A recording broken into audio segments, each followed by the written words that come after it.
Hai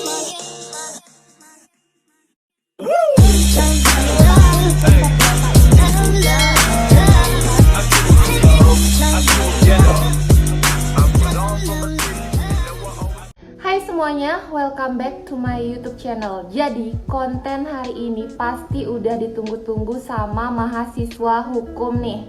Apa aja kira-kira yang bisa kita jadikan untuk judul skripsi? Konsepnya itu seperti apa, Kak? Misalnya dari problem apa, masalah apa, dari segi pandang ini, segi pandang itu. Kita bakal bahas kali ini, guys. Jadi, stay tune. Jadi guys, karena hukum itu luas banget, kalian pasti tahu dong. Jadi aku di sini bakal bahas dulu dari segi pandang perdata. Karena kalau misalnya kita bahas dari segi pandang semua, itu videonya mungkin 1 jam ya. Jadi kita bahas dulu yang dari segi perdata, dimana perdata ini banyak banget yang request, banyak banget yang ambil perdata dan bingung mau ambil judul apa. Padahal menurut aku perdata itu yang paling gampang cari judulnya, guys.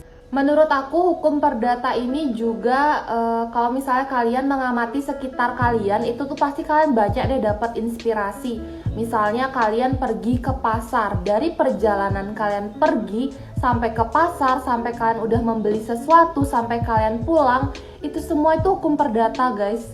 Dan menurut aku semua hal yang di video ini kali ini tuh adalah matkul-matkul yang mungkin kalian lupain pas kuliah. Jadi aku bakal bahas lagi karena dari segi pandang, bisa dari segi pandang ini, segi pandang itu yang sebenarnya udah pernah kalian pelajari waktu kuliah. Tapi mungkin kalian lupa. Semoga dengan adanya video ini kalian bisa dapat inspirasi tentang judul skripsi hukum perdata. Yang pertama, tentang perlindungan konsumen. Ini banyak banget yang bisa kalian angkat dan menurut aku ini tuh nggak ada habisnya, guys. Banyak banget kalian transaksi inilah, kalian beli sesuatu terus barangnya itu nggak sesuai sama yang kalian pengenin, terus kalian misalnya pengen sebelum membeli sesuatu aja, bahkan itu tuh ada perlindungan konsumennya. Jadi coba deh kalian perhatiin di sekitar kalian, kira-kira kalau misalnya kayak gini merugikan konsumen atau enggak ya. Biasanya kalau misalnya perlindungan konsumen itu bagusnya sih menurut aku ambil tentang studi kasus. Studi kasus tentang apa yang merugikan konsumen, terus kalian bawalah itu ke skripsi. Sebenarnya cara lainnya biar gampang itu adalah kalian juga kalau bisa buka deh undang-undangnya. Aku lupa itu ada di pasal berapa, tapi kalau misalnya kalian baca tentang hak dan kewajiban konsumen atau hak dan kewajiban penjual, itu pasti kalian bakal dapat inspirasi yang banyak banget. Misalnya, konsumen berhak mendapatkan informasi yang sebenar-benarnya atas suatu barang. Tapi ternyata pada kenyataannya, misalnya kalian ngelihat di online shop, cuman deskripsinya tuh cuman sedikit banget. Itu menurut aku udah bisa perlindungan konsumen loh, karena itu nggak jelas, informasinya nggak jelas. Atau misalnya di deskripsi itu barangnya import dari luar negeri, tapi pas datang ternyata barangnya itu KW. Itu tuh juga bisa dimasukin ke perlindungan konsumen. Nah, mengenai perlindungan konsumen ini nggak cuman tentang barang, tapi juga bisa jasa. Jadi kalau misalnya ada sebuah jasa yang merugikan kalian, itu juga bisa diangkat sebagai perlindungan konsumen. Jadi nggak cuma barang, jasa pun juga termasuk di dalam perlindungan konsumen. Kalau misalnya dari kalian ada yang angkat tentang perlindungan konsumen, please komen di bawah. Yuk kita bahas itu sama-sama. Kira-kira dari segi pandang apa yang kalian angkat, terus dari segi pandang aku itu menganggap kayak gimana sih judul kalian? Komen aja di bawah. Sebisa mungkin pasti aku bales. Next, kita beralih ke perjanjian. Perjanjian ini menurut aku juga banyak banget yang bisa diangkat. Tapi sebelum itu, sebaiknya kalian ketahui dulu nih, perjanjian itu kan ada banyak. Kalau nggak salah ada 7 atau 8 itu. Kalian mending cari tahu dulu perjanjian yang pengen kalian angkat itu perjanjian tentang apa. Perjanjian jual beli kah, perjanjian sewa menyewa kah. Jadi kalian harus cari tahu itu terlebih dahulu. Kalau kalian udah ikutin aku dari lama, kalian pasti tahu kalau misalnya judul tesis aku itu tentang perjanjian, endorsement khususnya. Sebenarnya perjanjian tuh banyak banget yang bisa diangkat, tapi kalau menurut aku untuk taraf skripsi ya, untuk tahap skripsi kayaknya lebih bagus kalau misalnya kalian angkat aja tentang keabsahan suatu perjanjian. Itu menurut aku lebih bagus daripada kalian yang susah-susah, karena taraf skripsi kan sebenarnya masih menemukan sesuatu. Jadi kalau bisa kalian misalnya ada perjanjian apa, bagaimanakah keabsahan perjanjian bla bla bla bla ditinjau dari pasal 1320 KUH Perdata. Nah, tentang keabsahan ini aku kasih clue deh. Misalnya ada anak yang belanja di media sosial atau di online shop. Kalau misalnya ada anak yang belanja di e-commerce, boleh nggak sih? Ayo, itu udah masalah loh.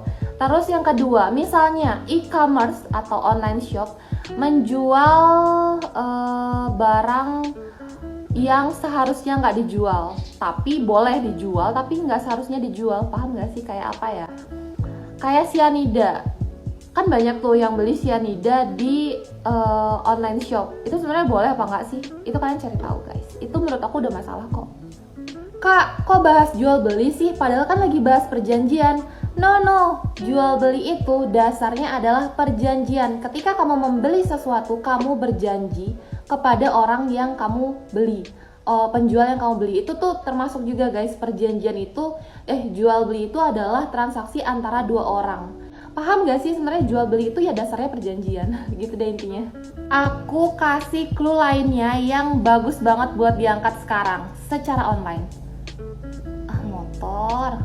Aku kasih tahu sesuatu deh. Kira-kira sekarang tuh dari segi perjanjian atau jual beli itu bagusnya angkat tentang apa sih? Menurut aku yang sekarang nggak ada habisnya itu adalah tentang transaksi secara online. Kayak banyak banget masalah transaksi secara online ini guys yang bisa kalian angkat. Kalau misalnya kalian menemukan sesuatu, please komen di bawah, ayo kita bahas bareng-bareng. Terus hal lainnya dari jual beli, menurut aku dari perjanjian jual beli yang bagus banget buat diangkat adalah saham. Bukan saham deng, apa sih namanya itu yang trading yang kita beli itu juga bisa kok buat diangkat. Itu gimana sih perjanjiannya? Adakah perjanjian di sana kayak gitu-gitu tuh, itu juga keren banget buat diangkat sekarang. Apalagi kan lagi banyak kasus penipuan affiliate yang kayak gitu-gitu. Mending kalian coba deh dalami fenomena itu bagus banget loh. Intinya kalau misalnya kalian menemukan sesuatu seperti itu komen aja di bawah, ayo kita bahas bareng-bareng, karena aku excited juga sih kalau misalnya ngelihat teman-teman ngasih judul, kak judulnya kayak gini, aku lebih senang, tapi di komen ya guys. Next, tentang agraria atau pertanahan. Ini biasanya yang suka, yang doyan nih ambil yang kayak gini tuh biasanya orang-orang yang punya cita-cita mau kerja di BPN nanti. Atau kalau misalnya kalian cita-citanya jadi notaris nanti, mending kalian angkat tentang pertanahan deh. Tapi menurut aku pertanahan itu sedikit lebih susah ya dibanding hukum-hukum lainnya, karena mereka punya sejarahnya sendiri. Tanah itu, agraria tuh punya sejarah yang panjang banget. Jujur aja di dalam otak aku sekarang itu nggak ada ide atau inspirasi tentang pertanahan. Jadi kalau misalnya kalian ada inspirasi tentang pertanahan, kalian komen aja di bawah, nanti kita bahas bareng-bareng ya guys. Aku next ke yang selanjutnya. Next, tentang hak kekayaan intelektual. Menurut aku ini juga banyak banget yang bisa kalian angkat dan lagi hot topic banget kan sekarang, tentang hak cipta lah, hak paten lah, hak ini dan itulah, itu kan banyak banget. Jadi menurut aku kalian coba deh gali-gali tentang hal ini. Kayak banyak banget guys, bahkan di YouTube coba deh kalian lihat, di YouTube banyak banget tentang pelanggaran hak cipta. Coba kalian telaah itu satu persatu. Terus di TikTok atau misalnya re-uploader itu gimana, kayak gitu-gitu. Coba kalian cari tahu tentang itu, terus kita diskusi di kolom komen tentang sesuatu. Oke? Aku kasih beberapa kisi-kisi deh. Kalau misalnya orang menceritakan kisah atau nge-spoiler gitu di YouTube-nya dia tentang film yang udah ditonton tapi di review gitu loh, kayak di review tapi reviewnya itu mengandung spoiler, itu gimana? Ayo. Terus kalau misalnya di TikTok, misalnya dia ambil video dari YouTube terus diupload di TikTok-nya dia dengan tanpa mencantumkan source, atau kalau misalnya mencantumkan source pun emangnya itu udah atas izin dari orang yang punya video. Ayo, karena aku sering banget kayak gitu guys, diupload di Instagram. Selain media online juga banyak banget kok secara konvensional yang bisa kalian angkat. Waktu dulu aku juga pernah ngantar teman aku yang ternyata banyak banget ada orang yang masukin hasil dari pengrajin endek. Itu banyak banget yang masukin kayak endek kan mahal ya. Waktu itu endek nggak sih? Ya pokoknya sesuatu yang mahal lah, kain itu yang mahal. Terus motifnya itu dipakai sama orang luar lah, pokoknya orang luar tuh maksud aku bukan dari daerah sini, yang kualitinya sangat-sangat enggak sama sih emang, tapi motifnya tuh benar-benar mirip banget. Jadi orang tuh kan lebih tertarik sama sesuatu yang murah, dan itu merugikan banget sama pengrajin di sana. Kalian juga mungkin bisa angkat hal-hal yang berkaitan seperti itu. Next, yang terakhir, kalian juga bisa analisis putusan, guys. Analisis putusan ini, putusan apa dong kak? Nggak bisa sembarangan putusan ya guys, kalau misalnya kalian jurusan hukum perdata. 3 hal putusan yang bisa kalian angkat. 1. Tentang wan prestasi atau ingkarnya janji. Yang kedua tentang perbuatan melawan hukum atau PMH. Dan yang ketiga tentang perceraian. 3 hal ini yang bisa kalian angkat. Jadi kalau misalnya kalian mau angkat tentang kasus-kasus pidana atau putusan-putusan pidana, itu nggak bisa guys. Jadi 3 hal ini doang dibatasin. Terus di analisis putusan itu kita bahas apa dong kak? Nah, yang bisa kalian bahas adalah putusan tersebut apakah sudah sesuai dengan aturan yang berlaku. Aku kasih nih contoh yang lagi hot-hotnya ya kemarin. Tapi aku nggak tahu sih sebenarnya itu masuk perdata atau enggak ya? Apa enggak ya? Ya aku kasih contoh deh untuk analisis putusan, tapi ini belum tentu perdata ya. Putusannya Rachel V-nya. Itu menurut kalian worth it nggak sih dia dihukum seperti itu? Atau hasil putusannya itu seperti itu? Itu menurut kalian udah sesuai atau mencerminkan nggak sih dengan peraturan di Indonesia? Kayak gitu deh intinya. Jadi putusannya itu kok kayaknya nggak sesuai ya sama aturan yang ada di undang-undang. Itu analisis putusan.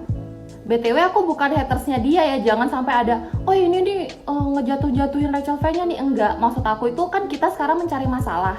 Menurut aku itu adalah masalah di kepala aku. Di kepala aku tuh mikir udah sesuai belum ya, sampai aku tuh harus cari tahu gitu loh. Misalnya di Google aku lihat putusannya. Kan kita lagi mencari masalah nih. Kalau misalnya di judul kan ya harus nyari masalah. Nah, apapun yang kalian pikirkan, misalnya kalian kalau kayak gini gimana ya?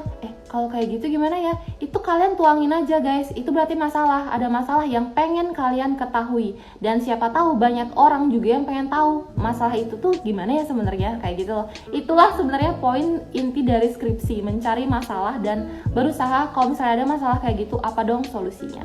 Jadi bukan nge-hate ya. Banyak kok juga kasus-kasus lain. Waktu kemarin aku juga angkat tentang Via Valen yang tentang promosi kosmetik. Itu juga aku angkat kok, banyak banget yang bisa kalian angkat. Nah, menurut aku itu aja sih yang bisa jadi inspirasi buat kalian mau ngerjain skripsi tentang apa. Please guys, kalau misalnya kalian emang bingung sesuatu, komen aja di bawah. Karena sebisa mungkin kalau misalnya aku lagi senggang jam kantor, aku pasti bales-balesin. Terus sekarang ada dagang apa gini lewat, jadi tunggu bentar guys. Itu aja video dari aku kali ini, tapi aku kayaknya mau kasih tahu kalian deh, kayaknya aku bakal bikinin part-partnya. Jadi part-partnya plus sama kira-kira judul seperti apa yang bisa diambil. Kalau sekarang kan masih secara umum banget, tapi mungkin next aku bakal bikin kayak perlindungan konsumen. Kira-kira contoh judulnya itu seperti apa sih? Kayak aku mau bikin yang kayak gitu deh guys. Jadi kalau misalnya kalian penasaran, please banget subscribe dulu biar kalian gak ketinggalan video-video aku selanjutnya. Terus jangan lupa juga untuk komen, like, dan share ke teman-teman kalian yang membutuhkan, terutama anak-anak hukum nih, biar kalian bisa lulus atau wisuda bareng teman-teman kalian. Oke guys, see you on my next video.